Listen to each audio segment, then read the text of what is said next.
Mesdames et messieurs, bonsoir. Ce samedi 31 octobre 2020, jour de vote en Côte d'Ivoire, un peu plus de 7 millions de personnes ont été appelées à choisir ce jour le nouveau président de la République. 4 personnalités en lice pour la finale, mais en réalité 2 sur le terrain, Alassane Ouattara et Kwadjo Kona Bertin, parce que les candidats de l'opposition ont appelé à la désobéissance civile.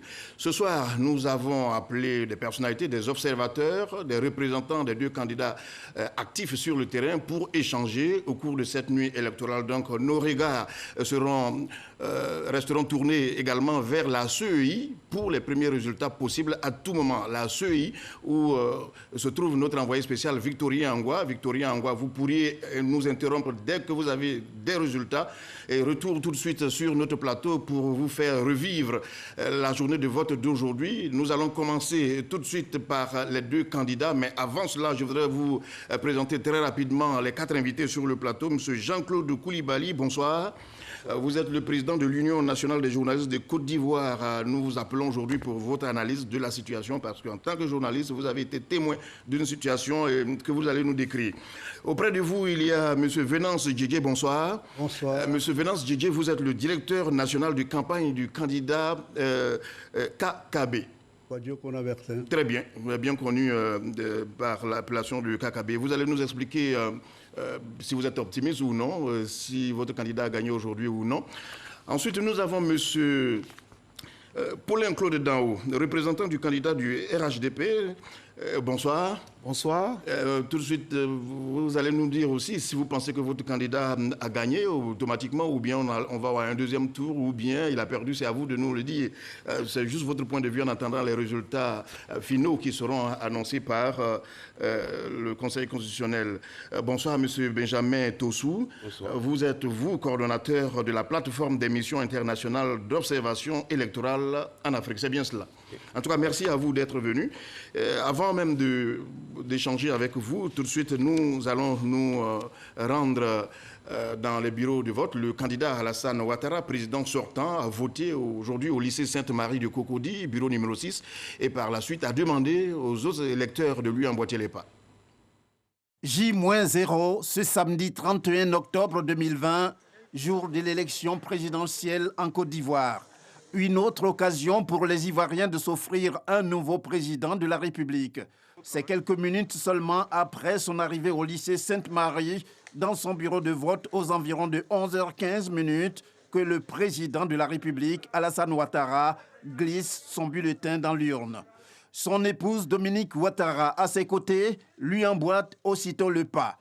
En tant que premier citoyen ivoirien, le chef de l'État saisit l'opportunité du vote qu'il vient d'effectuer pour en appeler à la mobilisation de ses concitoyens, leur demandant de se rendre massivement aux urnes dans la perspective d'une élection crédible qui doit permettre à la Côte d'Ivoire de poursuivre son progrès en toute quiétude. Je viens d'accomplir mon devoir civique. Je demande à tous mes concitoyens, épris de paix et de patriotisme, d'aller voter. C'est un jour important pour la démocratie. La démocratie ne peut pas souffrir de changement de texte par rapport à l'évolution de la situation. Moi, je suis heureux de pouvoir faire rentrer mon pays dans la modernité, dans une consolidation de la démocratie. Et je suis certain que les autres élections se passeront également dans de bonnes conditions. J'en appelle à ceux qui ont lancé ces mots d'ordre de désobéissance civile qui ont conduit à des morts d'hommes, qu'ils arrêtent. Qu'ils arrêtent parce que la Côte d'Ivoire a besoin de paix. Ce sont des actes criminels et nous souhaitons que tout ça puisse s'arrêter pour que, après l'élection, le pays continue le progrès qu'il a connu au cours des 9 dernières années.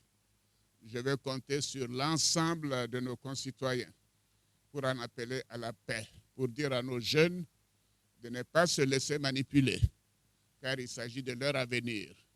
Et ils verront que si je suis élu, le programme de gouvernement que j'ai donc proposé à nos concitoyens sera un programme axé sur l'emploi des jeunes. Donc j'ai dit aux jeunes, faites-moi confiance, nous avons un beau pays, les choses se passent bien et continuez d'avoir confiance en l'avenir. Si le président Alassane Ouattara aspire à l'occasion de cette élection à un autre mandat présidentiel à la demande de nombre d'Ivoiriens, ne serait-ce que pour lui de voir une fière chandelle au regard de ses actions bénéfiques, il est évident qu'en venant accomplir son devoir civique, il entend jouer la bonne carte en vue de sa victoire. Affirmant être heureux d'avoir voté, l'air optimiste que le chef de l'État affiche quand il sort du lycée Sainte-Marie de Cocody semble indiquer que le renouvellement de la confiance des Ivoiriens à son égard n'attend plus que le temps de la proclamation des résultats. Après ce reportage de Jérôme Kofi Aboulin, nous suivons Franck Kouadio qui lui a suivi le deuxième candidat, le candidat indépendant Kouadio Konan Bertin, pour la première fois à voter dans sa ville natale à Lakota à 10h30, bureau numéro 3, en retenant son souffle pour les derniers résultats.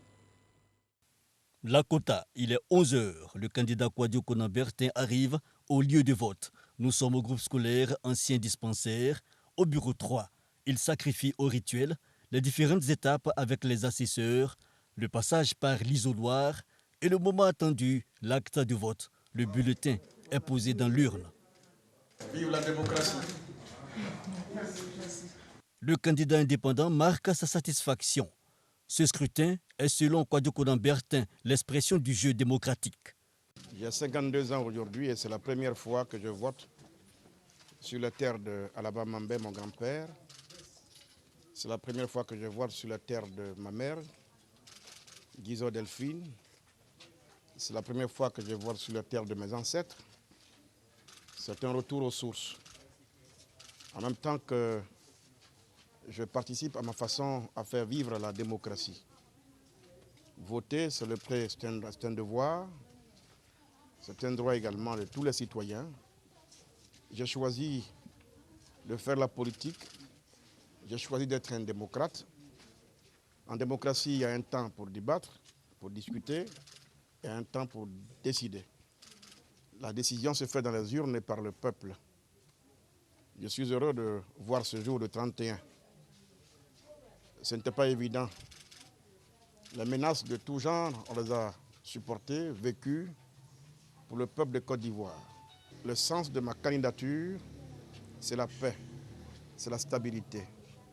Il y a eu trop de morts dans ce pays, trop de sang versé sur le sol de Félix Houphouët-Boigny.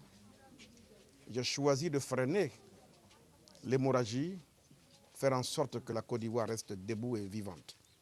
Je constate à cet instant précis-là, à cette heure-ci, que tout va bien. La Côte d'Ivoire est encore debout, c'est l'essentiel. Restons unis, soyons solidaires. Nous sommes un peuple, un même destin. L'avenir de nos enfants, c'est ce qui nous préoccupe. On ne peut pas bâtir cet avenir dans la querelle qui ne prenne jamais fin. Après avoir voté, place au résultat final. Kouadio Konan Bertin se dit optimiste pour la suite des événements. Et comme annoncé en ouvrant cette émission, nous rallions maintenant la CEI avec Victorien Angwa pour déjà les premières informations. Bonsoir Victorien.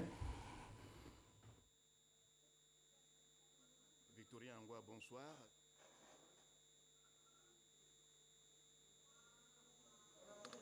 Bonsoir mesdames et messieurs, bonsoir à la Sénéofana. Nous sommes au siège de la commission électorale indépendante pour en savoir plus sur le scrutin du 31 octobre qui s'est déroulé ce matin.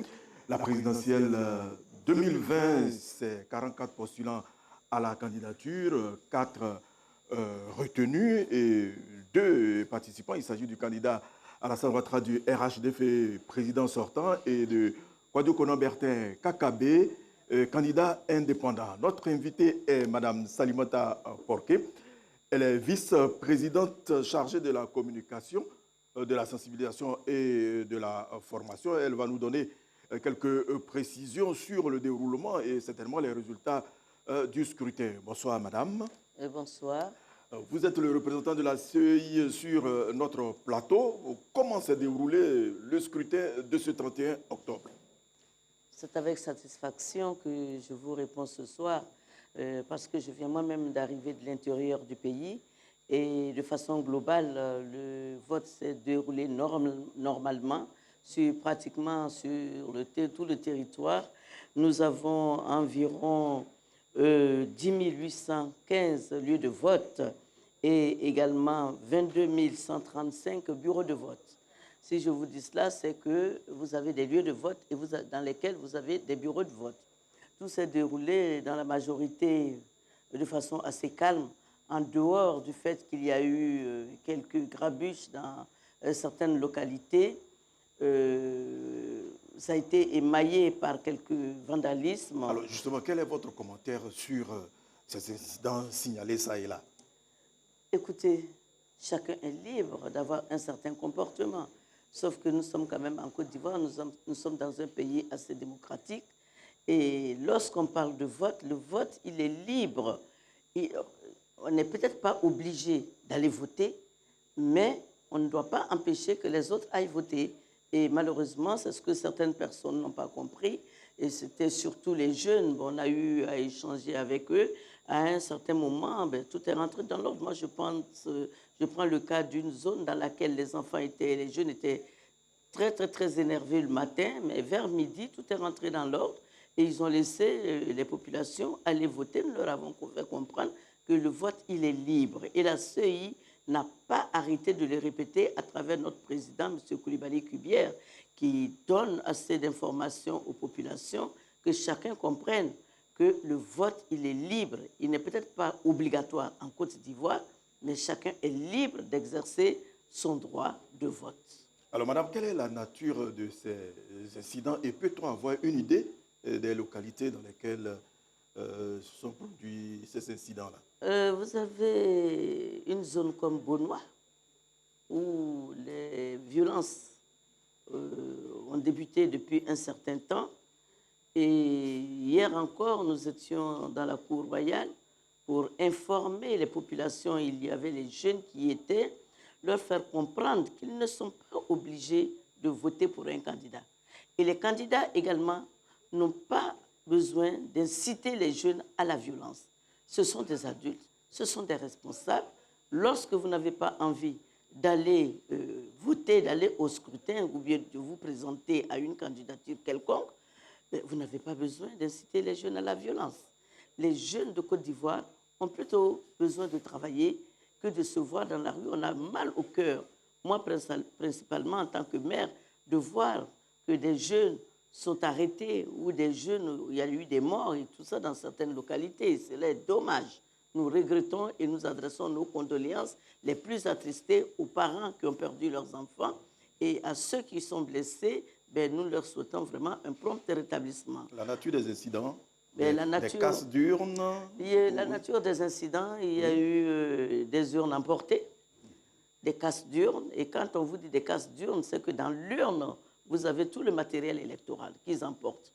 Mais très rapidement, dès que nous sommes saisis de cette situation, nous nous rabattons vers le secrétariat général de la CEI et tout est reconfectionné et envoyé dans les lieux qui ont été émaillés de ces vandalismes. Alors, comment le matériel de substitution a été déposé dans certaines zones? Parce qu'il y a des zones où c'était quasiment inaccessible par voie terrestre. Mais par hélicoptère, par exemple, nous avons cette possibilité. Et même pour le retour du matériel, il y a du matériel qui va nous revenir par voie aérienne. Donc, ça ne sert à rien quand nous voyons que peut-être que les jeunes ne savent pas que nous avons un plan B pour faire acheminer notre matériel et faire revenir notre matériel. Donc, c'est ce qui se passe. Et j'avoue que c'est dommage, c'est triste, parce que cela ne devrait pas arriver dans un pays comme la Côte d'Ivoire, où la CEI a fait le maximum de sensibilisation auprès des acteurs politiques. Toutes les décisions qui ont été prises pour le scrutin, les acteurs politiques ont été associés. C'est dommage que certaines personnes n'aient pas compris et que les enfants qui n'étaient pas, les jeunes qui n'étaient pas avec nous, n'aient pas eu l'information. Mais cependant, je tiens à vous dire que la CEI a déployé dans toutes les régions de la Côte d'Ivoire des agents, des commissaires superviseurs. nous sommes 13 agents superviseurs, chacun avec sa zone de supervision afin de sensibiliser et informer les populations sur le mode opératoire. Et nous leur avons fait comprendre que le vote, ce n'est pas la guerre. C'est comme un match de football, il y a un gagnant, il y a un perdant. Vous faites partie des superviseurs. Vous étiez où? Ben, moi, j'étais dans la Niébitiassa, dans la Mai et dans le Sud Komoué. Je supervise donc les 3 régions. Les sensibilisations se sont très bien passées. Et les chefs traditionnels étaient vraiment à l'écoute. Les jeunes également étaient à l'écoute. Nous n'avons pas eu beaucoup de problèmes, beaucoup de vandalisme dans nos régions, en dehors de Bonois, de Sekensi et quelques petits villages d'Akoupé et de Yakassé à Tobrou. Mais très vite, tout est rentré dans l'ordre. En dehors de Sekensi ville, la commune de Sekensi, par contre, n'a pas voulu aller là, au il vote. s'agit de votre zone, les zones Voilà, que vous avez. il Quelle s'agit de est ma zone de la supervision. fermeture des bureaux? Justement, pour surtout les zones où ça s'est bien déroulé. Partout où le vote s'est bien déroulé, la fermeture du bureau s'est faite à 18h parce que les bureaux s'ouvrent, ont été ouverts à 8h du matin et ont fermé à 18h. Le vote dure 10 heures et nous respectons les 10 heures. Ceux qui ont ouvert à 9h, ils ont fermé donc à 19h. Il faut respecter, selon le code électoral, le temps qui nous est imparti, n'est-ce pas, pour exercer le droit de vote. Il y a aussi eu des observateurs internationaux. Ah oui, nous avons eu d'énormes observateurs internationaux. J'étais par exemple à Bassam où j'ai rencontré l'Union européenne, des observateurs de l'Union africaine et des observateurs ivoiriens, pourquoi pas, parce qu'il y a des organisations qui ont mis sur le territoire 1100. Je prends par exemple l'organisation dirigée par Mme Sangaré Namizata, qui a déployé 1100 et quelques observateurs sur le territoire national. Et je pense que ceci est très important. C'est vrai que nous recevons les observateurs étrangers, mais il est important que les Ivoiriens comprennent qu'ils doivent prendre en main l'observation des élections. Ça se fait dans d'autres pays. Il n'y a pas de raison que cela ne se fasse pas en Côte d'Ivoire. Et je pense que les Ivoiriens sont en train de comprendre de plus en plus, mais ils ont besoin d'un appui financier. C'est vrai qu'ils ont l'appui technique, mais ils ont besoin d'un appui financier pour se rendre dans les différentes localités pour observer le scrutin qui est notre affaire. À cette heure, est-il possible d'avoir les premières tendances? Il est difficile de vous donner les premières tendances parce que le déploiement continue de se faire, le dépouillement continue de se faire. Mais cependant, à partir de 22h, 23h, nous allons certainement avoir les premiers résultats. Mais demain, nous pourrons aisément vous donner les premières tendances parce que nous ne voudrions pas vous donner des tendances erronées. Dire que nous avons tel pourcentage et ensuite qu'il y ait une contradiction, cela serait dommage. Donc nous préférons attendre d'avoir les résultats réels et demain, vous aurez toutes les tendances, s'il plaît à Dieu. Les premiers résultats demain, l'ensemble aussi, jusqu'à quand? Ben, en principe, la CEI transmet les résultats 5 jours après le scrutin. Mais nous pensons pouvoir le faire beaucoup plus tôt avec la nouvelle technologie. Vous savez, avec les nouvelles technologies, les gens sont dans les bureaux de vote et puis ils filment les résultats, puisque les résultats, une fois que le dépouillement est fait, eh bien, les résultats sont affichés sur la porte de chaque bureau de vote. Et ensuite, dans les CEL, on proclame les résultats. On proclame les résultats sans dire qui a gagné. Ce n'est pas le rôle, ce n'est pas à la CEI de dire qui a gagné les élections, mais c'est plutôt au Conseil constitutionnel de le faire. Donc, une fois que la compilation est faite, tout est ramené à la CEI et tout est ramené également aux différents superviseurs pour le contrôle de validation. Donc, chaque superviseur valide les résultats qui lui sont ramenés par les CEL et ensuite, ça passe à la commission centrale pour vérification. Et après la vérification au niveau de la commission centrale, ben, nous envoyons tous ces dossiers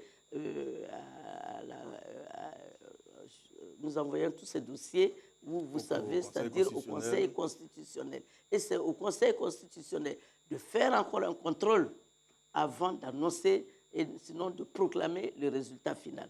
Mais cependant, la CEI, dès que nous recevons les premiers résultats, nous les balançons sur notre serveur afin que notre porte-parole puisse annoncer les résultats aux populations. Donc, à partir de demain soir, toutes les populations pourront être devant leur écran et avoir les premiers résultats. Au bout de 48 heures, je pense qu'on aura atteint le résultat final.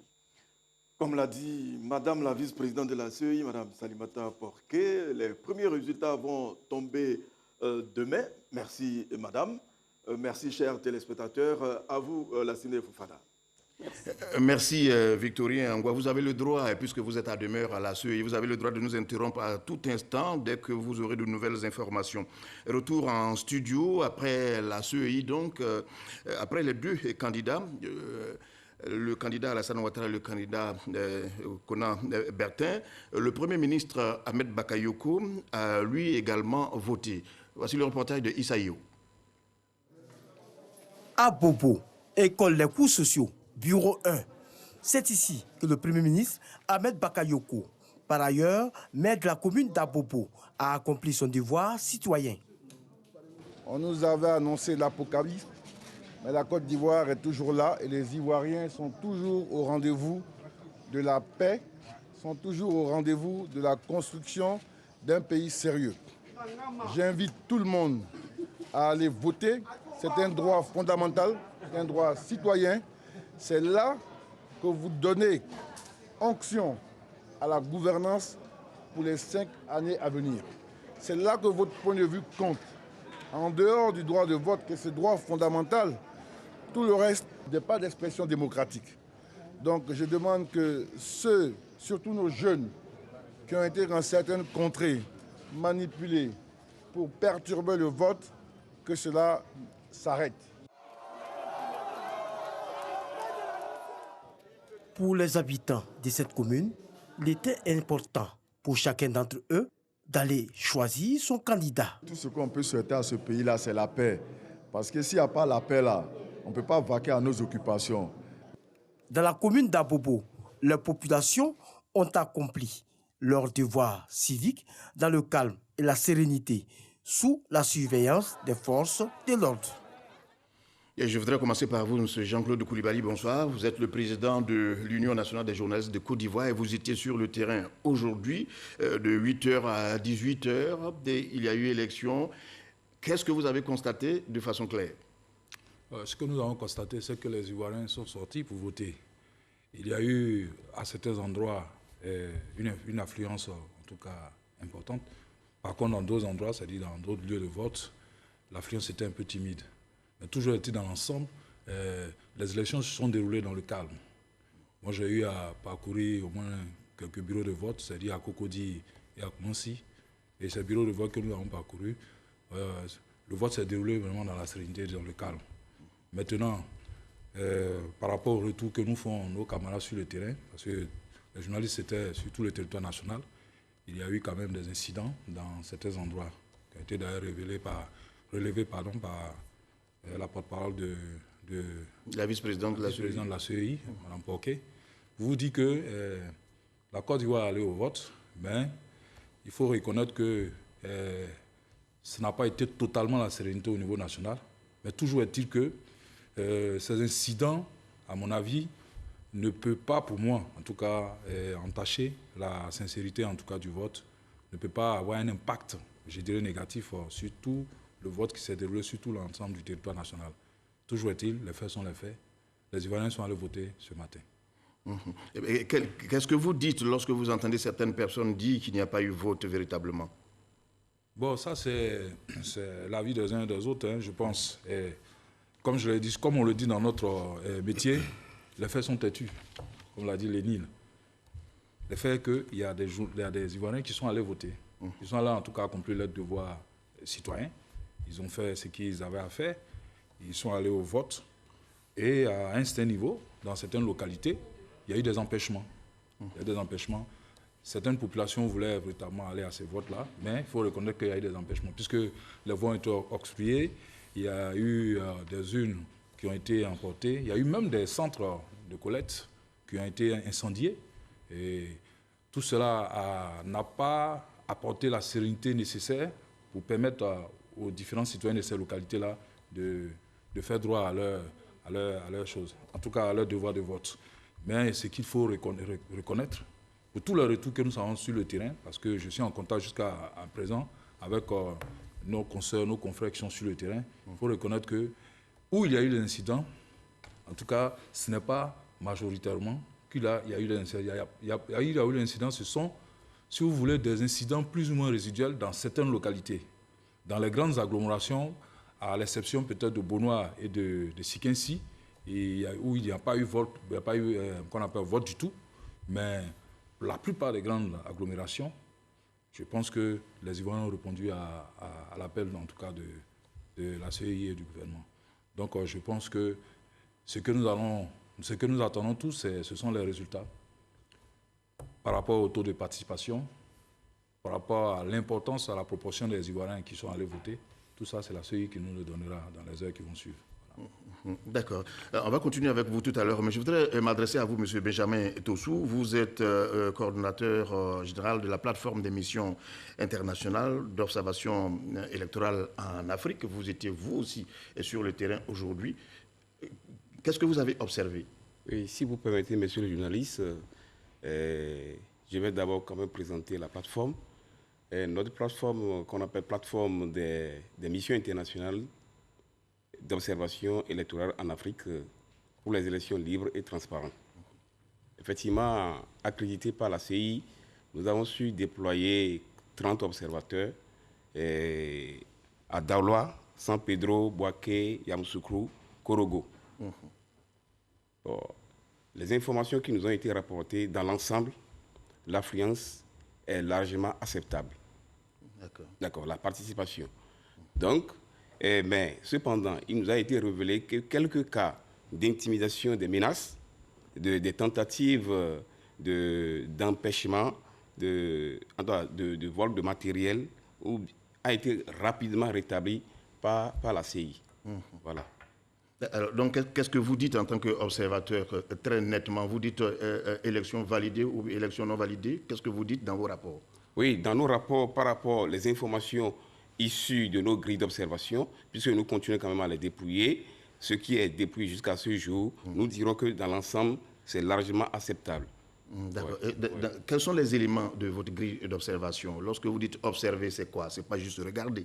Et c'est quoi? Même si vous n'êtes pas actif dans les actes qui sont accomplis sur le terrain, qu'est-ce que vous faites en tant qu'observateur de façon précise? De façon précise, la première des choses quand nous venons sur le terrain, dans un bureau de vote, c'est de constater si le matériel électoral est disponible, si le personnel, d'accord, le personnel, les membres de la CI, envoyés quand même pour encadrer les électeurs, pour pouvoir leur faciliter leur vote, s'ils sont présents à l'heure, leur ponctualité.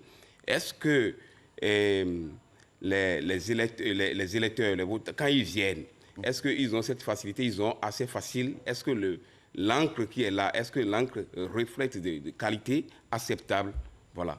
Voilà quelques éléments. Alors, cette question s'adresse et à vous et à M. Jean-Claude Koulibaly. L'observation majeure, qu'est-ce que ça a été, M. Jean-Claude Koulibaly? Ce qu'il faut retenir, c'est d'abord la détermination des populations ivoiriennes vraiment à aller accomplir leurs devoirs citoyens. Vous voyez dans le contexte dans lequel ces élections-là sont organisées, nous savons tous que c'est un contexte tendu où vraiment on a créé la psychose auprès des populations. Il y a eu vraiment une guerre des nerfs, une guerre psychologique avant, durant plusieurs jours. Et malgré tout cela, on pensait que ça allait empêcher en tout cas les populations à sortir, à aller voter. Mais on a compris que les Ivoiriens étaient déterminés en tout cas à aller à ce vote-là. C'est vrai, il y a peut-être eu certaines personnes qui ont traîné les pas parce que c'est normal puisque nous sommes dans un contexte où c'est la violence, ce sont les menaces, etc. On a même parlé de, je dirais, un coup d'État à la veille qui devait avoir lieu, etc. Mais vous voyez que pour cette journée-là, les gens ont fait fi de tout cela et ils sont allés voter. Donc, ça vous dit que c'est d'abord la détermination qu'il faut retenir. Les Ivoiriens voulaient vraiment ce vote. Voilà. Malgré les empêchements, malgré les voix de fait, beaucoup sont allés voter. Maintenant, comme je l'ai dit, ça a eu un impact sur véritablement la participation. Puisque on a tout fait pour créer la psychose, malheureusement. Et ça fait qu'aujourd'hui, on peut le constater. Mais on n'a pas les statistiques, parce que c'est la CEI qui peut donner les statistiques. Mais je pense que ce qu'il faut retenir dans l'ensemble, nos compatriotes sont sortis pour aller voter. Pour aller choisir celui qu'ils veulent comme président de la République. C'est ce qu'il faut retenir. Monsieur Benjamin Ntossou, vous pensez la même chose que lui? Oui, je dirais que le cas espèce, d'accord, le climat politique actuel de la Côte d'Ivoire a sapé la conscience des uns et des autres. Si bien que le taux de participation, effectivement, ça peut ne pas être les 80, les 90%, comme peut-être d'habitude, mais cette fois-ci, compte tenu des intimidations qui ont été données, ce que nous avons, même nous observateurs, nous entendions avant d'être sur le terrain, à travers les réseaux sociaux, donc ça n'a pas été réel le cas. Ça n'a pas été le cas, si bien que la participation, comme je le disais tantôt, est vraiment acceptable dans son ensemble. Très bien. Alors, je voudrais maintenant m'adresser aux représentants des deux candidats sur le plateau, M. Paulin Claude Danho, représentant du candidat du RHDP. Quel est votre état d'esprit aujourd'hui, à 22h moins le quart? Quel est votre état d'esprit? Est-ce que vous pouvez nous dire que vous êtes sûr, à plus de 90%, que votre candidat gagnera? Le 31 octobre 2020 est arrivé. Le jour tant attendu est arrivé et les Ivoiriens ont démontré que nous sommes un peuple fort, un peuple qui sait prendre son destin en main. Et le président de la République, le candidat du RHDP, le président Alassane Ouattara, voudrait saluer le sens élevé de la responsabilité et du civisme des Ivoiriens. Les Ivoiriens ont montré que le pouvoir appartient au peuple. Et le peuple a exercé son pouvoir aujourd'hui et que rien, ni les menaces, ni les intimidations, ni les incivilités ou le désordre, le chaos promis, n'a perturbé la sérénité des Ivoiriens qui sont sortis massivement, comme le témoignent les observateurs, pour prendre leur destin en main et en participant massivement à ce vote. Le président voulait donc, en ce jour et à cette heure, leur exprimer sa gratitude. Nous sommes un grand peuple qui sait prendre son destin en main quand cela est nécessaire. Donc nous sommes sereins. Nous attendons que la CEI proclame les résultats et en ce moment-là, le président s'adressera parce que nous sommes convaincus que ce qu'il a fait, ce n'est pas le moment de refaire la campagne, mais nous avons un projet. Et ce projet était porteur d'espérance pour les Ivoiriens. Nous sommes sûrs, et nous sommes confiants, et c'est notre état d'esprit. Et nous attendons que la CEI nous donne donc les résultats. Et comment est-ce que vous réagissez lorsque, jusqu'à avant d'arriver dans ce studio, quand certaines personnes vous disent tout le territoire n'a pas été couvert, il n'y a pas eu vote partout, est-ce que vous sentez ou votre victoire ou votre future victoire totale? Je peux vous rassurer que les Ivoiriens ont voté quasiment partout. Il y a eu quelques incivilités, comme il a été rappelé tout à l'heure, dans certaines zones de la Côte d'Ivoire. Et nous attendons les résultats de la CEI pour apprécier si cela est vraiment marginal. Et nous pensons que cela va l'être à partir des informations que nous avons. Mais pour l'instant, nous attendons que cela soit donné pour que nous puissions apprécier l'impact de ces actes d'incivilité, d'incivisme même, constatés. Et nous pouvons dire aujourd'hui que la désobéissance civile a été un échec. Un échec pour ceux qui ont proféré des menaces contre les Ivoiriens. Un échec pour ceux qui n'ont pas compris que la Côte d'Ivoire est une terre de fraternité, une terre qui aspire à la paix et au développement. Et aujourd'hui, nous sommes sereins. Nous attendons tout simplement que la CEI fasse son travail et que nous puissions donc tourner la page, tourner résolument la page de la violence pour nous inscrire résolument vers le progrès, vers le travail et vers l'avenir en confiance pour les Ivoiriens. Alors, pourquoi est-ce que vous dites que la désobéissance civile a été un échec? Quels sont les éléments qui vous permettent de le dire? Mais ce sont les faits. Parce qu'aujourd'hui... Les mêmes faits commentés avec autres lunettes, certaines personnes disent... Il ne faut pas regarder les faits dans un prisme déformant. Absolument, je vous pose la question. Quand certaines personnes disent « nous sommes à l'intérieur, il n'y a pas eu de vote et tout... C'est pour ça qu'il faut être quantitatif. Nous sommes à l'intérieur. La Côte d'Ivoire, c'est 322 000 km². Donc, être à l'intérieur ne veut rien dire. C'est pour cela qu'il faut regarder les chiffres. Nous attendons les chiffres et à partir de l'analyse de ces chiffres, nous pourrons donc dire l'impact réel de ces actes d'incivilité. On avait promis le chaos, mais ceux qui ont appelé à la désobéissance civile aujourd'hui font du nihilisme. Ils sont dans une bulle virtuelle. Ils disent que l'élection n'a pas eu lieu.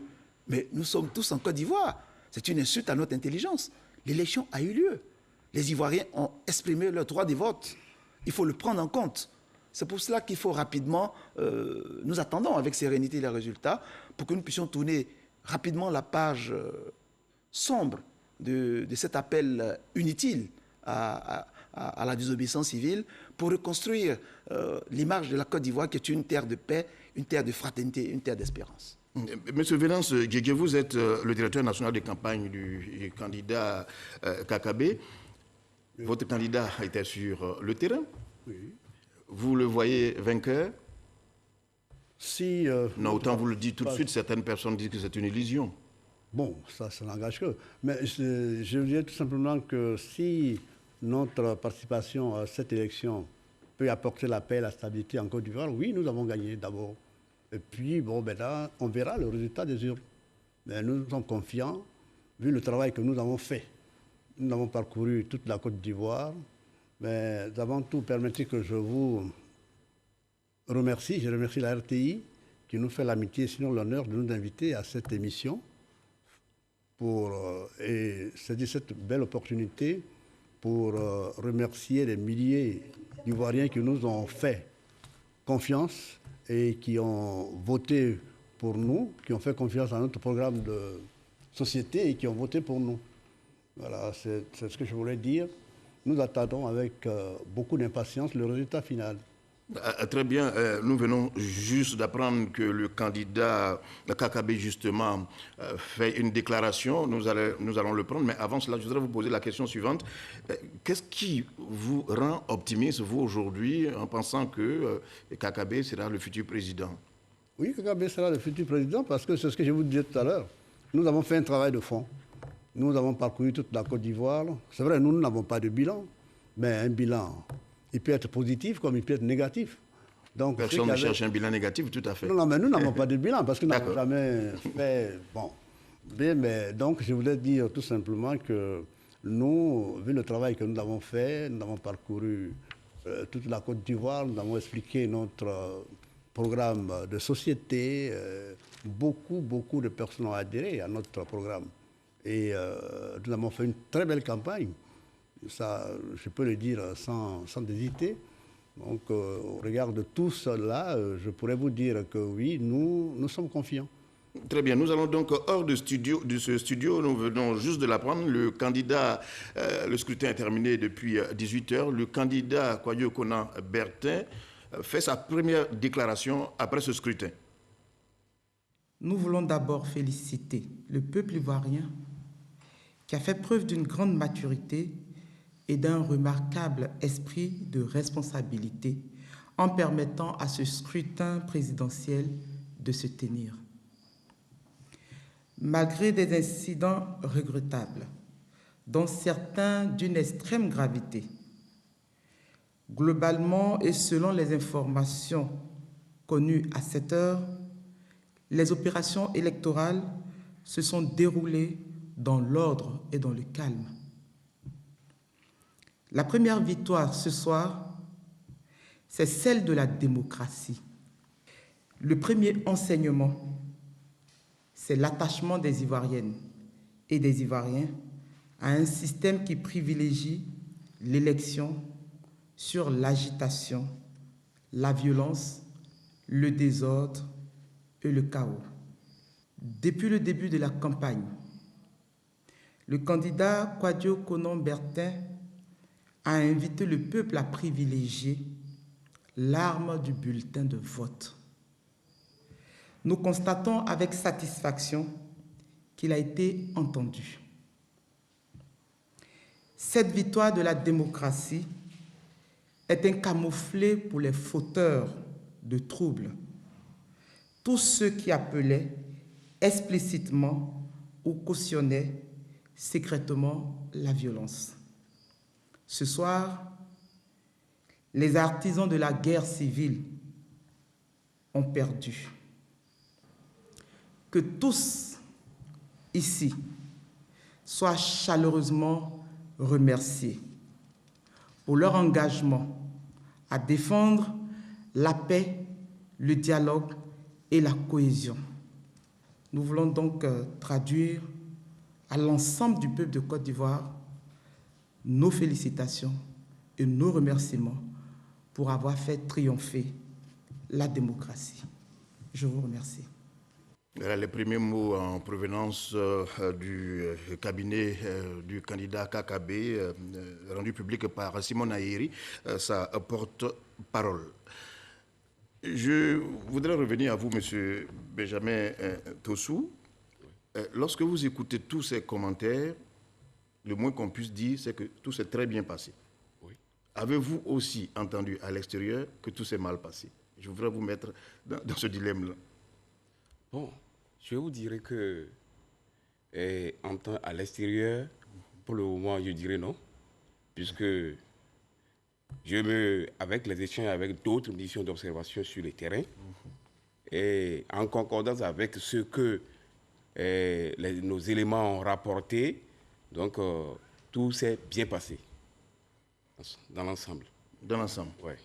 D'accord. En tout cas, je vous remercie parce que je sais que le temps est compté pour vous et que vous allez nous quitter tout à l'heure. Nous allons recevoir la représentante du WANEP. Mais en tout cas, merci d'être venu sur notre plateau pour nous donner, à moins que vous ayez quelque chose à ajouter. Oui. Oui, allez-y. Je félicite le peuple ivoirien pour avoir montré aux yeux du monde entier sa grandeur et sa maturité démocratique. Puisque il ne s'agit pas de tous les jours qu'on dira que l'Afrique, c'est toujours pour avoir le pouvoir, il faut prendre par les armes. C'est pourquoi, au nom de la coordination, nous les félicitons. Merci. Merci à vous d'être venu sur notre plateau, M. Benjamin Tossou. Nous allons continuer. M. Venance Djidjé, la première déclaration qui vient de chez vous, quel commentaire vous faites de ce plateau déjà? Mais c'est ce que pense le candidat. Oui, allez-y. Kouadio Konabertin. Nous avons toujours œuvré pour la paix et la stabilité de la Côte d'Ivoire.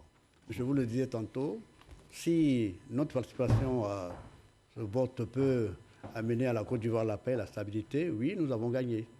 Et c'est ce que la porte-parole a dit tout à l'heure. Bon, le fait d'avoir participé déjà, pour nous, c'est une victoire. Une victoire pour épargner à la Côte d'Ivoire ce chaos qui a été prédit par d'autres personnes. Donc je pense que là, pour nous, la déclaration, elle est la bienvenue. Et puis, c'est ce que pense réellement le candidat Kouadio Konabertin. C'est ce qui a été traduit là. D'accord, nous accueillons sur notre plateau Mme Mylène Soro, qui est coordonnatrice nationale du WANEP Côte d'Ivoire. Bonsoir Madame. Bonsoir. Tout à l'heure, nous prendrons votre avis sur ce qui se passe à l'intérieur du pays comme ici, sur place à Abidjan. Mais avant cela, je voudrais vous conduire dans le sud de Comoé, où les populations ont aussi voté. Un reportage de Kone Pargasoro. 8 heures ce samedi 31 octobre, dans les rues d'Abidjan Sud, c'est le calme. Dans la commune de Port-Boué, à 8h15, la commission électorale locale continue d'acheminer le matériel dans certains bureaux de vote. Au groupe scolaire Sougefia, les 8 bureaux de vote sont ouverts, le matériel est déjà installé ici, mais les votes ne sont toujours pas effectifs. On ne peut pas faire voter des gens si le personnel de vote n'est pas encore arrivé. Alors je leur demande de patienter par rapport à ça, le temps que les gens soient présents et puis que le bureau puisse fonctionner normalement. Kassi Kwame n'a pu accomplir son devoir civique qu'aux environs de 8h30. Pour moi, il faut participer au développement de mon pays et je ne pouvais que accomplir mon acte civique pour faire évoluer la démocratie dans mon pays. La présence des observateurs est remarquée. Il faut dire qu'il règne un climat apaisé ici dans ce centre-là. Donc il n'y a pas d'anomalie constatée pour l'instant. Alors on ose croire que tout au long du scrutin, c'est le même calme qui va régner. À quelques mètres de là, au groupe scolaire Selmer, les votes ont démarré à 8 h et se déroulent dans le calme. Nous avons sensibilisé les gens à la paix pour venir voter massivement. Et il y a l'affluence et je sais que jusqu'au soir, le quota sera atteint. Derrière WAF, c'est un jour comme les autres. Les commerces sont ouverts, les populations ont accompli leurs droits civiques dans le calme. Dans de telles circonstances, je ne peux que me réjouir et inviter par la même occasion l'ensemble de tous les acteurs à venir massivement accomplir leur acte dans la sécurité et dans la confiance totale. C'est dans une ambiance particulière dans la commune de Trècheville que les électeurs ont accompli leur vote. Auparavant, on avait des soucis, soit disant peut-être les trous dans la tête, soit que l'élection ne serait pas aussi prévoir, mais avec la volonté de Dieu, Dieu l'a facilité. Donc ce matin, nous sommes venus voter tranquillement, ils nous ont bien reçus. Il n'y a pas eu de dégâts. Les personnes du 3e âge ont répondu présent. Je suis venu ce matin dès 8 h, j'ai voté. Et en plus de mon vote, j'ai aidé les vieilles personnes, les personnes handicapées et les personnes analphabètes afin de retrouver leur salle de vote. Et c'est avec plaisir que je l'ai fait. Les forces de l'ordre déployées sur les lieux sont aux aguets en cas de débordement face à l'ambiance qui prévaut. Une belle affluence qui rassure les autorités municipales quant à la forte participation à cette présidentielle de 2020. Je me réjouis que dans ce centre, de nombreuses personnes viennent répondre à l'appel de la Constitution, à l'appel des candidats pour pouvoir élire le nouveau président de la République.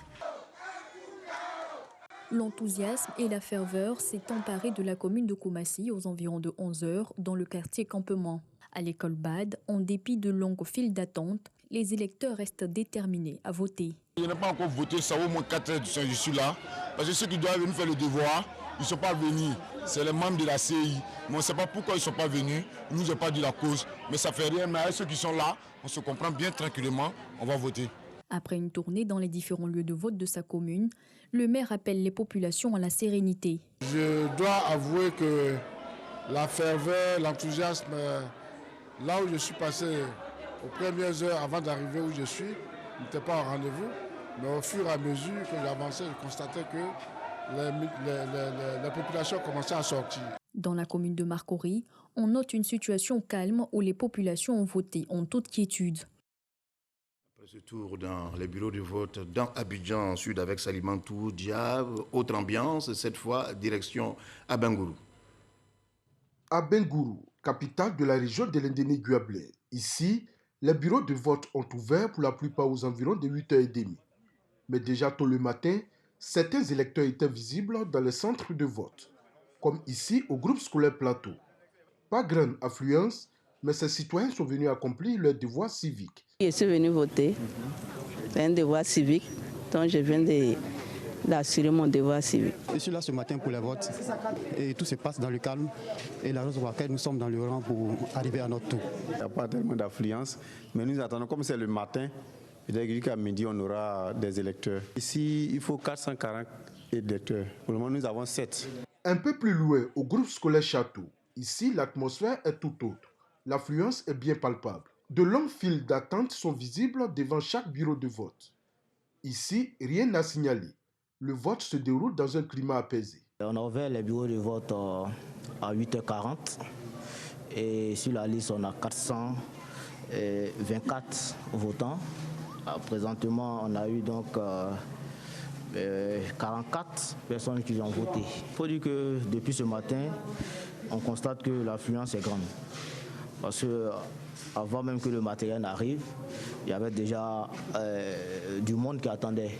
C'est un devoir civique, c'est une nécessité pour chaque Ivoirien de voter, pour notre avenir à chacun. Pour les 5 années à venir, choisir le président qui va mettre en place une politique de développement, de prospérité, de santé et de cohésion sociale. Au groupe scolaire Dioulakro et au groupe scolaire Boko-Kwao, la mobilisation des électeurs démontre de leur volonté d'accomplir leur devoir citoyen. D'abord, le fait que j'ai pu accomplir ce devoir civique, c'est déjà une bonne chose. Et puis j'essaie de circuler un peu dans les centres, les lieux, les bureaux de vote. Je vois quand même qu'il y a une affluence. Ceux qui n'ont pas pu retirer leur carte le font en ce moment. Je crois que jusqu'au terme de ce scrutin, le taux va être intéressant. Les cartes de lecteur, les cartes d'identité, l'appareil n'arrive pas à scanner. Le souci qu'on a. Donc on a opté pour le vote manuel. Aucun incident majeur n'a été observé dans les différents bureaux de vote visités. Les populations sont sorties massivement pour exprimer leur voix. À Abengourou, le scrutin dans l'ensemble s'est bien déroulé, même si dans certains quartiers de la ville, des bureaux de vote n'ont pu ouvrir à cause des violences. Reportage de Herman Niamier, Madame Mylène Soro. Vous êtes du WANEP Côte d'Ivoire. Le président de la CEI l'avait dit, il a dit à peine 30-40 bureaux ont été saccagés sur 22 381. Est-ce que vous vous êtes senti perturbé sur le terrain? Quel constat avez-vous fait? Okay, merci beaucoup, Monsieur l'Ensigné, de nous inviter sur le plateau de la RTI 1. À notre niveau, nous étions effectivement déployés sur le terrain avec 680 observateurs dans toutes les régions du pays, avec un focus sur les zones que nous appelons zones à risque. Il faut dire que le WANEP fait une observation particulière orientée sur l'atténuation des violences. Notre objectif n'est pas de savoir forcément qui a gagné, qui a perdu, ou le taux de participation. Notre objectif, c'est de savoir est-ce que le scrutin a été apaisé, est-ce que les choses se sont passées dans la paix.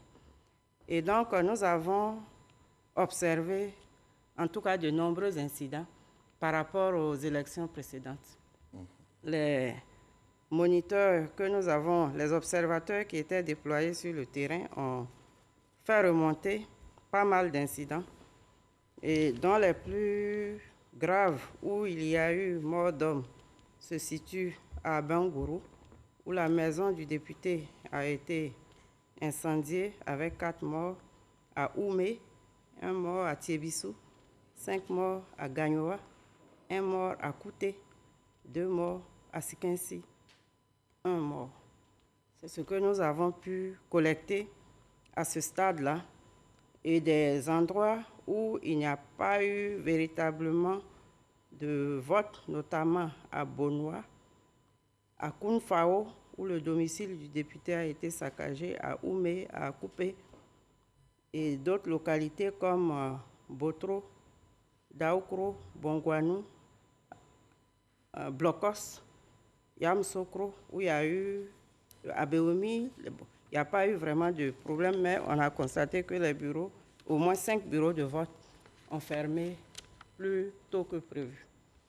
Et donc, à ce stade-là, pour nous, les inquiétudes que nous avons, c'est vrai, l'élection a été émaillée de beaucoup d'incidents, mais malgré tout, nous pensons qu'il y a eu plus de peur que de mal. Selon nos analyses, selon notre système d'alerte précoce et selon la situation préélectorale, nous avons pensé que ce serait beaucoup plus préoccupant. Donc, pour nous, les forces de l'ordre ont dû jouer un grand rôle. C'est vrai, le bilan est relativement lourd, mais nous pensons qu'il aurait pu être beaucoup plus lourd si les forces de l'ordre avaient joué à l'apaisement, n'avaient joué une position professionnelle. Nous n'étions pas sur le terrain, nous ne les avons pas, je veux dire, nous n'avons pas été présents lors d'affrontements pour voir exactement comment les forces de l'ordre, certainement des stratégies. Mais pour nous, si les forces de l'ordre avaient voulu jouer, tirer sur la foule, le bilan aurait été beaucoup plus élevé. Bon, nous pensons que ce que nous obtenons est mieux que ce que nous avons pu craindre. On a vu Abidjan se vider, les gens ont pris. Quand on est sorti, aujourd'hui tout le monde dit qu'il n'y a pas d'embouteillage. Les gens ont eu tellement peur que beaucoup ont pris leurs bagages pour quitter la ville. Donc c'est vrai, il y a des incidents, mais c'est mieux que ce que les observateurs avaient planifié. C'est ce qu'on peut dire à ce stade. Alors, qu'est-ce que vous pouvez dire d'autre? Vous avez dénombré, sur le terrain, il y avait 35 000 soldats pour sécuriser le scrutin, et vous dites que vous avez dénombré combien de morts? Bon, à ce stade, nous avons 4... Bon, je peux faire une rapide comptabilité. Ici, nous comptons 14. Mais 14, vous êtes sûr de votre chiffre? Oui, puisque ce sont des gens qui étaient sur le terrain. On n'a qu'à prendre les localités une à une et puis à les contredire. Bon, ceux qui étaient sur le terrain ont fait remonter ces informations et donc ce sont des témoins. Bon, donc, vous avez une idée des circonstances? Les circonstances ne sont pas toujours les mêmes. Parfois, ce sont des affrontements entre populations. Bon, parfois, ce sont des manifestations avec les forces de l'ordre. Les circonstances ne sont vraiment pas les mêmes. Et donc, il faut aller peut-être dans les détails. Et à ce stade-là, comme nous sommes encore dans la collecte, nous n'avons pas encore pris suffisamment de recul pour regarder les données de près et faire des analyses approfondies. Très bien. Jean-Claude Coulibaly, quel commentaire vous faites sur tout ce qui vient d'être dit jusqu'à maintenant? Je dis que nous avons, comme on le dit, frôlé le pire. Parce que j'avoue que quand je vois un peu tout ce qui a été dit, tout ce qui avait été colporté, diffusé par les réseaux sociaux et les discours que nous avons entendus, nous avons cru que vraiment que la Côte d'Ivoire, effectivement, allait frôler un peu l'apocalypse. Mais aujourd'hui, il faut reconnaître que le vote a eu lieu. Il y a eu plus de peur que de mal. C'est vrai qu'il y a eu des morts. Il y a eu vraiment des morts et nous déplorons cela une fois de plus parce qu'on a l'impression que nous sommes un peu habités à chaque fois par nos vieux démons tous les 5 ans et ça, c'est pas bon. Je pense que c'est quelque chose qu'il faut essayer vraiment de corriger. Il y va vraiment de l'avenir de ce pays-là. Mais nous constatons qu'effectivement, je peux m'exprimer ainsi, c'est-à-dire que les oiseaux de mauvais augure n'ont pas eu raison, en tout cas de la Côte d'Ivoire. Les Ivoiriens, ont été déterminés à aller jusqu'au bout pour choisir celui qui doit véritablement gouverner ce pays-là pour 5 ans encore, mais dans la paix. Parce que, voyez-vous, l'acte de vote, c'est un acte de paix. L'acte de vote est un acte de paix. Et c'est cette voie-là que les Ivoiriens ont choisi. Dans certaines localités, il y a eu vraiment des affrontements. Quand je recevais inbox certaines informations de tous les camarades qui étaient sur le terrain, j'avoue qu'à un moment, j'ai eu un peu peur. Mais à la fin de la journée, quand j'ai fait le constat avec tout le monde, je me suis rendu compte que, bon, le pire est passé pour la Côte d'Ivoire. Maintenant, il faut regarder de façon sereine l'avenir. C'est ce qui est important. Voilà. Votre commentaire, M. Venance Didier? C'est vraiment regrettable. Pour une élection dans un pays démocratique, compter 14 morts, je pense que c'est vraiment regrettable. On aurait pu éviter tout cela. Mais c'est arrivé. C'est vraiment dommage. Il faudrait faire en sorte que cela ne se répète plus. Et que le chef de l'État, le président qui sera élu demain, fasse en sorte que les Ivoiriens se retrouvent et s'accordent sur l'essentiel. Je crois que c'est ce qu'il y a lieu de faire pour ne pas que ce genre d'incident nous arrive. C'est vrai, on minimise, ouais, ça aurait pu être plus grand, mais une personne qui décède, c'est déjà grave. On ne peut pas dire et compter parce qu'ils sont 14, qu'ils ne savent pas, même une seule personne, même une personne blessée. Une élection ne fait pas forcément appel à des morts d'hommes. C'est une élection démocratique, c'est pas dans les urnes, et celui qui a gagné, il a gagné. Alors qu'il y ait, qu'on déplore à chaque fois en Côte d'Ivoire, depuis des années, ce genre de situation, c'est vraiment regrettable. Il faudrait qu'un jour, cela s'arrête. Et c'est pour cela d'ailleurs que Kakabe, lui, il prend autre chose, gouverner autrement, pour ne pas que ce genre de choses arrivent. Vraiment, c'est le commentaire que je voulais faire. C'est vraiment regrettable. Monsieur Paulin-Claude Danho, vous commentez ce bilan et le déroulé du scrutin sur... Ce soir, nous sommes meurtris de constater que par l'irresponsabilité de certains acteurs politiques, la Côte d'Ivoire est endeuillée. Mais vous avez noté avec nous que Là où certains ont voulu nous réinoculer le virus de la division, les Ivoiriens ont opposé la retenue. Là où certains ont voulu réveiller des conflits intercommunautaires, les Ivoiriens ont opposé la fraternité et la cohésion sociale. Et aujourd'hui, ce soir, c'est la victoire de la Côte d'Ivoire qui aspire au développement et à la paix. C'est la victoire des Ivoiriens qui pensent au progrès. Et c'est la victoire de l'ensemble des Ivoiriens qui ont pris le dessus sur la peur, qui ont dit non au chaos et qui ont refusé la catastrophe. Les Ivoiriens font confiance à l'avenir. Et nous pensons que le président de la République qui sera élu, et nous pensons que ce doit être le nôtre, il apportera à la Côte d'Ivoire ce que nous avons toujours réalisé ces dernières années. On parle de 2010, mais on oublie qu'en 2015, l'élection s'est bien passée.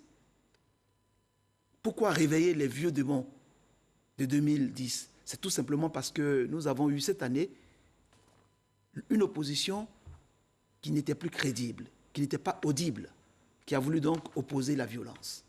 Et les Ivoiriens ont refusé la violence, ont eu de la retenue, et ce soir, nous regrettons tout ce qui s'est passé, et nous pensons, et c'est pour cela que nous pensons résolument qu'il faut tourner cette page de cette comptabilité macabre qui est faite pour toujours utiliser cela comme moyen de pression.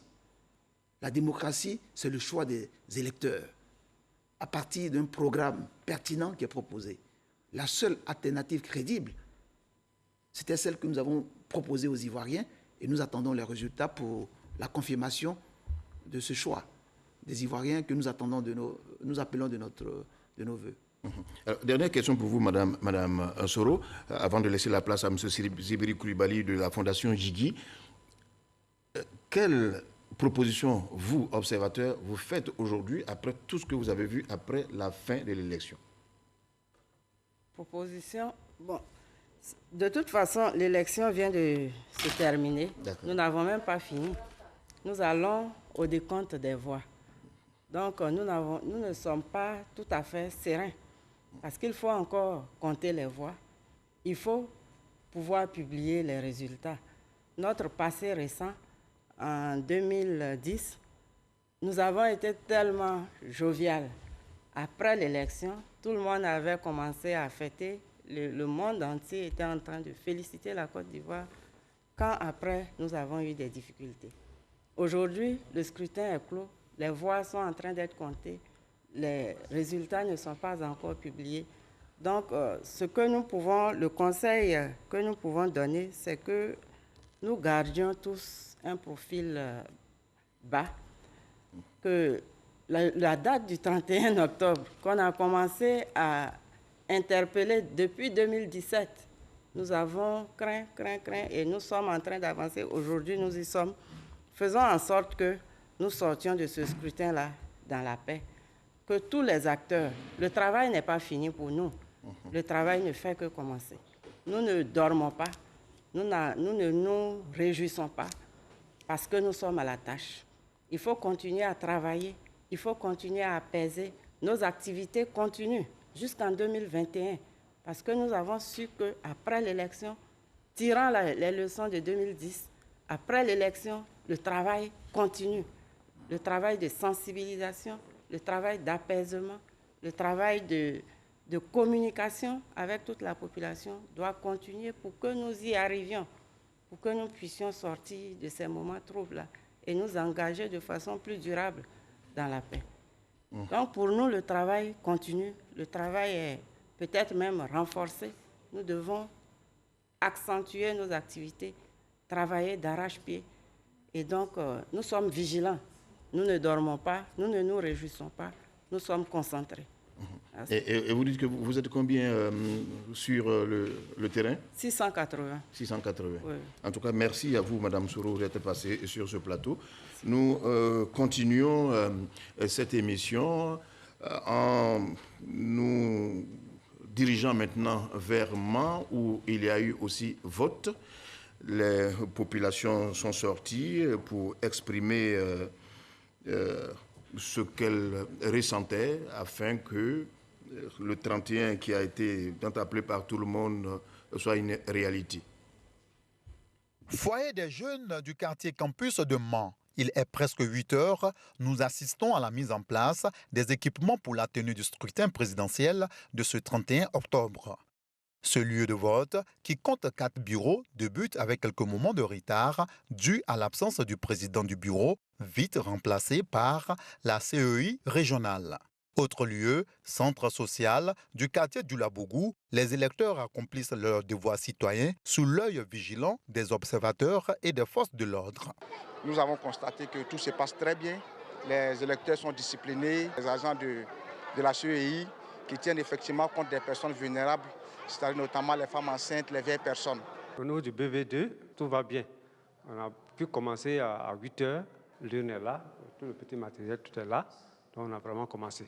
Citoyens ordinaires et autorités de la cité des 18 montagnes affichent leur sérénité liée à la quiétude qui règne ici. Je n'ai même pas eu la peur au ventre.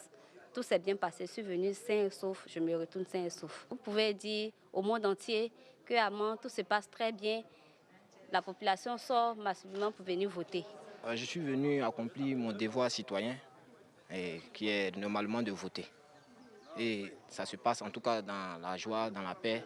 Il n'y a rien ici. C'est une opportunité et je dis que c'est bon pour un citoyen ivoirien de prendre part au vote. Je suis venu ici voter aujourd'hui pour faire mon choix pour le futur président de la Côte d'Ivoire. La région du Tongpi compte 972 bureaux de vote pour une population électorale de 296 807 votants. Et là, pendant que nous suivions ce reportage de Ouattara Amadou Walter, le préfet d'Abangourou réagissait pour nous dire, madame, par rapport au bilan que vous avez donné, qu'il n'y a eu qu'un seul mort dans sa localité à Abangourou. C'était bon que nous confrontons vos chiffres. Okay. Vous avez parlé de 14, mais le préfet nous parle d'un seul mort. J'ai parlé de 4. 4 morts, oui. Voilà. De 4 à 1, il y a une grande différence. Je crois qu'il va falloir faire un état de rapprochement des chiffres afin que nous puissions avancer. En tout cas, merci d'être venu sur ce plateau. En attendant que M. Sibiri Koulibaly, directeur exécutif de la Fondation Djigui, nous retrouve ici, nous allons continuer. Cap maintenant sur Korogo avec Ami Sissoko. Là-bas aussi, les populations ont voté. Le BB18, voilà l'une qui est présentée vide. Donc tout à l'heure, nous allons placer les scellés pour dire que l'opération peut commencer. Korogo, capitale de la région du Poro, 7 heures. Groupe scolaire Soba, le plus grand centre du Poro avec 18 bureaux de vote. Forte mobilisation. Tout est fin prêt pour le scrutin. Vraiment, ce moment, on attendait patiemment. Hein. On attendait patiemment parce que vraiment, c'est ce qui va nous libérer pour qu'on puisse retourner faire les activités. Aujourd'hui, il n'y a pas autre activité. Il n'y a pas d'activité. Tant que je ne finis pas de voter, il n'y a pas autre chose à faire. Depuis 6 heures du matin, je suis là. Cap sur le lycée moderne. C'est ici que le préfet de la région du Poro et du département de Korogo, André Ekpono, a accompli son devoir civique. Il avait à ses côtés le superviseur de la commission électorale indépendante en charge des régions de Poro, Chorogo et Ambol. Nous sommes venus, comme tous les Ivoiriens, exercer notre droit de vote. Et nous avons constaté sur le terrain que l'affluence est importante. Déjà à 8 heures, vous voyez la file des électeurs. Dans tous les lieux de vote, il y aura une mission conjointe police-gendarmerie dans chaque lieu de vote pour pouvoir sécuriser les élections et les électeurs. Les conditions sont réunies. La première condition, les bureaux de vote sont là. Tout le matériel électoral est en place. Les agents électoraux sont là. Les forces de sécurité sont là. Et les populations, les électeurs sont là. Ça, c'est important. Je pense que toutes les conditions sont réunies en ce qui me concerne dans le Poro. Des groupes scolaires nanguais, Jean de la Force en passant par Corcor Application et le collège moderne, le scrutin se déroule à merveille sous le regard bienveillant des forces de l'ordre et des sécurités. Pour battre le record de mobilisation, à Korogo, un comité est mis en place pour faciliter le déplacement des personnes, surtout celles du 3e âge, à leur lieu de vote. Et ceux qui ne peuvent pas marcher, et ceux qui sont malades, et ceux qui ont un peu de problème, ça veut dire que nous, on les remonte pour envoyer voter. Pour cette élection présidentielle, ce sont 303 839 électeurs dans le Poro qui sont attendus dans 477 lieux de vote pour 916 bureaux en vue de donner leur suffrage aux candidats de leur choix. Je l'avais annoncé, c'est maintenant que nous prenons la direction du Sud Como avec Kone Paragasoro, témoin des votes dans cette région. À Boisseau et Pépé à Beaucroix 3. Ce samedi 31 octobre, il est 8h. Les bureaux de vote sont ouverts. Présidents de bureaux de vote et assesseurs sont présents. Ils s'activent afin de permettre aux populations de la capitale de la région du Sud Comoé d'accomplir leurs devoirs civiques. L'heure officielle, c'est 8h, donc le vote se passe pour le moins bien. Les assesseurs sont là, on espère que ça conduit jusqu'à 18h. Dans les différents bureaux de vote, les représentants des candidats et les observateurs veillent au grain. Les bureaux de vote ont ouvert à temps. Nous aussi sommes arrivés à temps et le vote se passe très bien. On remarque que la population est vraiment déterminée, donc ils viennent voter. La présence des représentants des candidats et des observateurs rassure les électeurs sortis nombreux pour voter. Quand je suis arrivé, j'ai trouvé le bureau est ouvert. En tout cas, tout se passe très bien. En tant qu'un bon citoyen, je viens de voter, autrement je suis libre. Mais aussi les autorités de la région. À Bosso, il y a une très bonne influence dans tous les bureaux où nous sommes passés. C'est ce que d'ailleurs on ne constatait pas même lorsqu'il y avait une multiplicité de candidatures. Comme moi, beaucoup d'Ivoiriens accomplissent actuellement leur devoir. Je me réjouis du fait qu'ici, à Diaké, dans le Sud Comoé, les choses sont sous contrôle. Cet acte civique des populations de la ville d'Aboisseau, accompli également par les populations de Maféré. Ici, à l'EPP Maféré 3, Solange Atché est toute heureuse. La raison. Je suis venue depuis le matin pour prendre ma carte d'électeur. On ne trouvait pas. Donc j'étais tellement découragée. Je partais à la maison et tout à l'heure m'a rappelé pour dire qu'ils ont retrouvé ma carte. C'est pourquoi je sautais de joie. Après quelques minutes dans le rang et après vérification de son identité sur la liste électorale, Solange peut à présent voter. Elle s'est réjouie d'avoir pu accomplir son devoir en toute quiétude. Dans ces lieux de vote, personne du troisième âge et même les malades, tous ont tenu à s'acquitter de leurs devoirs républicains. Je ne me sens pas bien. C'est important pour moi. Après, je suis venu voter. Toujours dans la région du Sud Comoé, au groupe scolaire Adiaké 2 et à l'école 3 d'Adiaké, mais aussi à l'EPP FARC 1 de Grand Bassam, le scrutin se déroule sans heurts. À Bassam, tout s'est passé dans le calme depuis ce matin. Les populations, à la grande surprise, sont sorties nombreuses pour exprimer leurs droits citoyens. Le constat à Bonoisville est différent. Ici, quelques incidents ont été signalés. Certains ont tout de même réussi à voter dans la sérénité. Ils ont voté entre 9h jusqu'à midi 30. Il y avait de l'affluence? Oui, il y avait de l'affluence. Les gens sont quittés derrière l'eau, sont venus, ils ont voté tranquillement, ils ont pris les pinasses sont rentrés chez eux. C'est après ça que les jeunes sont descendus chez nous. Je suis venu voter à l'école impériale des Bonois. C'est important, c'est que si tu es soutien, tu dois voter forcé. Ce qui veut dire, ne pas laisser les palabres n'est pas bon. Ces jeunes qui se sont adonnés à des actes de vandalisme sont aux mains des forces de l'ordre et les urnes ont été sécurisées à la sous-préfecture de la localité. Dans la région du Sud Comoé, l'on peut affirmer sans risque de se tromper que l'élection s'est déroulée dans de très bonnes conditions. Et le directeur exécutif de la Fondation Djigui sur notre plateau. Bonsoir, monsieur Koulibaly. Bonsoir. Là, on ira vite avec le peu de temps qui nous reste encore. Le processus, il s'est bien passé. Qu'est-ce que vous avez pu remarquer? Est-ce que vous avez de l'espoir? Merci, nous avons de l'espoir et dire aux Ivoiriens que dans l'ensemble, selon les remontées de nos observateurs sur le terrain, nous avons déployé 1052 observateurs dans 180 localités du pays et nous sommes toujours à la remontée des informations. Je voudrais juste rassurer que dans le processus, il a été transparent parce que nous avons eu 3 angles d'observation, la transparence du scrutin et puis également la crédibilité, puis les conditions de vote. Par endroit, nous avons noté des incidents que nous sommes en train de documenter. Et puis, au niveau de la transparence, nous pouvons dire que, sans nous tromper, sur l'ensemble des zones, ça a été beaucoup plus transparent et que les Ivoiriens ont voté dans le calme, même si par endroit, il y a eu des incidents et puis des velléités par endroit. Je pense que dans l'ensemble, on peut dire que ça s'est bien passé. Et la suite, c'est quoi pour vous, observateurs?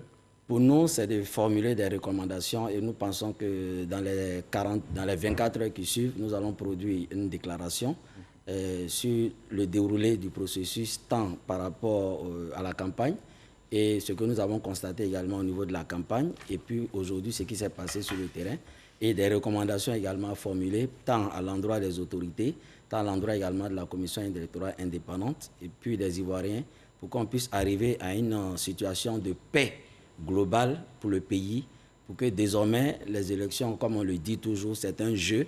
Nous avons observé qu'effectivement, il faut que les élections redeviennent un jeu et tous les incidents et toutes les velléités de mort, tous les combats autour, on puisse véritablement laisser ça en arrière et penser à l'intérêt supérieur de la nation, faire en sorte que les uns et les autres se retrouvent, discutent, participent à une vie démocratique, parce que les élections demeurent un jeu. Et le jeu, quand il appartient au peuple, permettons au peuple ensemble de l'exprimer dans la quiétude et la sérénité. Nous, avec les dernières minutes qui restent, chacun a vraiment une minute. Je commence par vous, Jean-Claude Koulibaly. Quelle conclusion vous pourrez tirer après cette émission d'une heure? Je déplore qu'il n'y a pas eu vraiment de débat dans le fond.